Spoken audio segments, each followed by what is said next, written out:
Grabe yung pakita. Yung kapatid ko, na sister ko pa nasa PUC yung registrar. Siya yung nagpagawa nito. Grabe excited.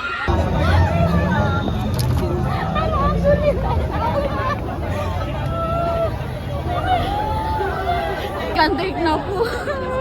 Ano pong nagbigay sa inyo ng strength na mag-take ulit? Pamilya po. Ever since pinangarap niyo po talagang maging best.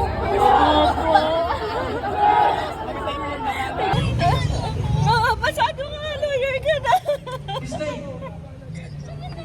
Mama ko po.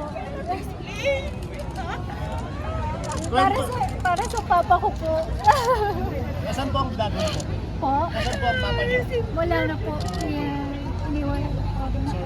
Siya may gusto na to. Siyempre gusto ko rin. Thank you po. Ikwento niyo po, paano niyo po ginapang ang pag-aaral niyo po ng law? Oh my God. Mahirap. Flowership business po. Mahirap po. Mahirap po. Hindi ganun kadali. Sila po ni mama yung bumuhay sa Oh my God! Parang pasado ng anak ko! Oh my God! Thank you po! Kapapasalan yung anak, yung kapatid niyang bunso as a licensed musician!